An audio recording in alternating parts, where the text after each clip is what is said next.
श्रीमान् वेङ्कटनाथार्य कवितार्किककेसरी वेदान्ताचार्यवर्यो मे सन्निधत्तां सदा कृति. ஸ்ரீ கோதாஸ்துதியில் 12வது ஸ்லோகத்தை பார்க்கலாம். பிராயேண தேவி பவதி வியபதேசயோகாத் கோதாவரி ஜகதி தம் பயசா புனீதே யஸ்யாம் சமேத்ய சமயேஷு சிரம் நிவாசாத் பாகீரதி பிரபுதையோபி பவந்தி புண்ணியாக. இந்த ஸ்லோகத்துல என்ன சொல்றார் ஸ்ரீ தேசிகன்? கோதாதேவியே, இந்த கோதாவரி அப்படிங்கிற நதி உன்னோட பேரை தாங்கின்னு இருக்கிறதுனால அந்த கோதாவரிக்கு அவ்வளவு பாவனத்துவம் வந்திருக்கு. நானும் யோசிச்சு பார்த்தேன், அப்புறம்தான் புரிஞ்சுது. இந்த ஒன் பேரை வச்சுட்டு இருக்கிறதுனாலதான் இதுக்கு இவ்வளவு ஏற்றம் அப்படிங்கிறது தெரிஞ்சுது. அது மட்டும் இல்லாம கங்கை இந்த மாதிரியான நதிகள்லாம் இருக்கே, அந்த நதிகள் எல்லாம் தன்னுடைய பாவத்தை போக்கணும் அப்படின்னா கொஞ்ச நாள் இந்த கோதாவரி நதியில இருந்துட்டும் அது அந்த நதிகள் தங்கள் பாவங்களை போக்கிக்கிறதாம். காரணம் என்ன? உன்னுடைய பேரை தாங்கிண்டு கோதாவரி அப்படின்ட்டு இருக்கிறதுனால உன்னுடைய பேருனாலேயே உன் சம்பந்தத்தினால மற்ற நதிகளோட பாவங்களும் போருது அப்படிங்கிறார். இப்போ நம்மளே இதுக்கு தீர்த்த யாத்திரைன்னு போறோம், புண்ணிய தீர்த்தங்கள்லாம் தீர்த்தாமாடணும் அப்படின்னு போறோம். எதுக்கு? நம்ம போய் தீர்த்தாமாடினா நம்ம பாவங்கள் அந்த நதியிலெல்லாம் கரைஞ்சு விடுறது அப்படிங்கிறதுக்கோசரம் போறோம். சரி, நம்ம பாவங்கள்லாம் அந்த நதிகள்ல கரைஞ்சுது அப்படின்னா அந்த நதிகளோட பாவங்கள் எப்படி போகும்? அதுக்கோசரம்தான் அந்த நதிகள் எல்லாம் சில நாட்கள் இந்த கோதாவரி நதியில இருந்துட்டு போகுமா. ஏன்னா உன்னுடைய பேர் கொண்டதுனால உன்னுடைய ஸ்பர்சம் அதுகளுக்கு அந்த நதிகளுக்கு கிடைக்கிறதுனால அந்த நதிகளுடைய பாவங்கள் போறதாம். அதே இந்த கோதாவரி நதி அப்படிங்கிறது ஆந்திரால இருக்கான். அந்த ஆந்திரால இந்த கோதாவரி நதிக்கு அப்படி ஒரு சிறப்பு, அப்படி ஒரு ஏற்றமா. இந்த கங்கை நதி என்ன பண்ணுமா, நம்மளுடைய பாவங்கள் எல்லாத்தையும் அது ஏத்துக்கிறது. அப்போ அது நினைக்குமா, நம்ம பாவங்களை போய் போக்கிக்கணுமே அப்படின்னுட்டு இந்த பாவங்கள் எல்லாம் சேர்ந்ததுன்னா அழுக்காயிடும். கங்கை புனிதமானது. அதுவும் எம்பெருமான் திருவடியிலேருந்து பிரம்மன் திருவடிய திருமஞ்சனம் பண்ணி அதை சிவபெருமான் தலையில ஏத்துன்றதுனால்தான் சிவனார் அப்படின்னு மங்களகரமான பேர் அவருக்கு கிடைச்சது. அப்பேற்பட்ட அந்த நதி தான் கங்கையா ஓடின்னு இருக்கு. அந்த கங்கை நதி தூய்மையானது.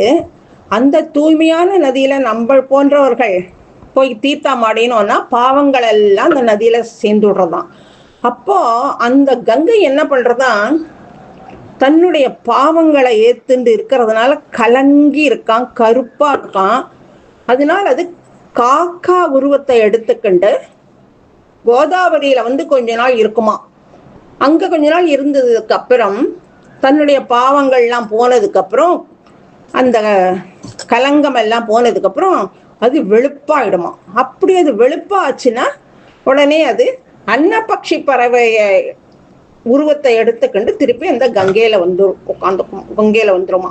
அப்படி அந்த கங்கை நதி கோதாவரிக்கு தன்னுடைய பாவங்களை போக்கிக்கிறா. நம் போன்ற பாவங்களை ஏத்துன்றதுனால அந்த பாவங்களை போக்கிக்கிறா. இப்படி இந்த கோதா அப்படிங்கிற பெயருக்கு அப்படி ஒரு ஏற்றம். இந்த கங்கை நதியே அதத்தான் பாகீரதி அப்படிங்கிறார். அதே பகீரதனால ஏற்பட்டதுனால பாகீரதி அப்படின்னும், ஜான்ஹவி அப்படிங்கிற ஒரு முனிவரால வந்தது, அவருடைய காது வழியா வந்ததுனால ஜான்ஹவின்ற பேரும் அந்த கங்கைக்கு உண்டு. நம்ம இந்த சாதாரணமாவே நித்தியப்படி தீர்த்தாமாடும் போது கங்கை யமுனை செய்வ கோதாவரி சரஸ்வதி நர்மதே சிந்து காவேரி ஜலேஸ்மின் சந்நிதிம் குரு அப்படின்னு சொல்லிட்டு தான் தீர்த்தாமாடுவோம். அத்தனை புண்ணிய நதிகளிலும் நம்ம தீர்த்தாமாடுறோம் அப்படிங்கிற ஒரு பாவனையை மனசுல வச்சுக்கிண்டு தான் நம்ம நித்தியமை இந்த ஸ்லோகத்தை சொல்லிட்டு தீர்த்தாமாடுறோம்.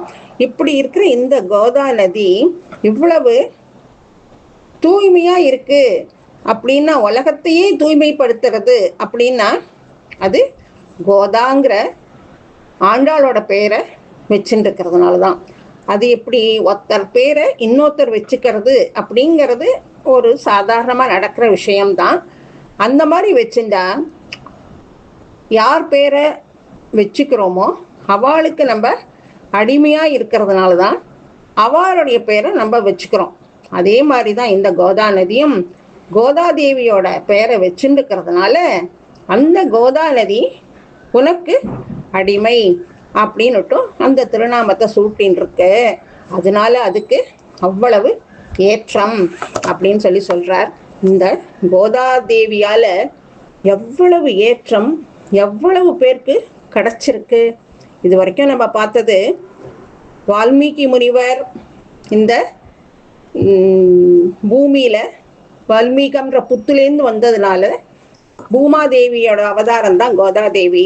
அதனால வால்மீகி முனிவருக்கு ஏற்றம். அதே ஆழ்வார்களையும் ஒரே பெண் பிள்ளையா, அதுவும் பெண்ணாக தானே அவதாரம் பண்ணினதுனாலையும் ஆழ்வார்கள்ல இவளுக்கு கோதாதேவிக்கு ஏற்றம். அதே கோதாதேவியையும் பெரிய பிராட்டியும் சகோதரத்துவத்துல பார்த்ததுனால கோதாதேவிக்கு ஏற்றம். அது மட்டுமில்ல, சந்திரனையும் கோதாதேவிக்கு சமமா சொன்னதுனால கோதாதேவிக்கு அதுலயும் ஏற்றம். கோதாதேவி தென் திசையில அவதாரம் பண்ணினதுனால தென் திசைக்கு ஏற்றம். அதாவது தென் திசைங்கிறது அமங்கலமா சொன்னா கூட தாயார் கோதாதேவி அங்க அவதாரம் பண்ணினதுனால அந்த இடத்து தென் திசையும் மங்களகரமா ஆயிடுத்து அப்படின்னு தென் திசைக்கும் ஏற்றம் வந்தது. கோதாதேவியால கோதாவரி அப்படிங்கிற நதிக்கும் அவ்வளவு ஏற்றம் கிடைச்சது கோதாதேவி பேரை வச்சுட்டு இருக்கிறதுனால. இது மட்டும் இருந்தா போருமா? நம்மளையும் பெருமாள் கிட்ட ஏத்திண்டு போகணுமே.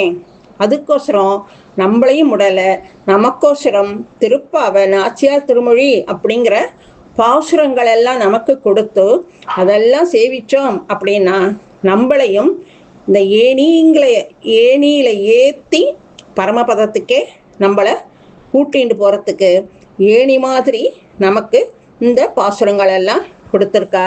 இதுவும் நமக்கு கொடுத்த ஒரு ஏற்றம். இப்படி கோதாதேவியால எவ்வளவு ஏற்றங்கள் நமக்கு கிடைச்சதுக்கு யாரெல்லாம் பெருமை பெற்றிருக்கார்கள் அப்படிங்கிறத இதுவரைக்கும் ஸ்ரீ தேசியன் நமக்கு சொன்னார். இனிமே 13வது ஸ்லோகத்திலிருந்து தாயாருடைய திருமணத்தை பத்தி சொல்ல போறார். அதுலயும் என்ன ஸ்வயம்பரத்தை பத்தி சொல்ல போறார். அதை இனிமேயும் நம்ம மேற்கொண்டு பார்க்கலாம். கவிதார்க்கிக சிம்ஹாய கல்யாண குணசாலினே ஸ்ரீமதே வெங்கடேசாய வேதாந்த குரவே நமஹ.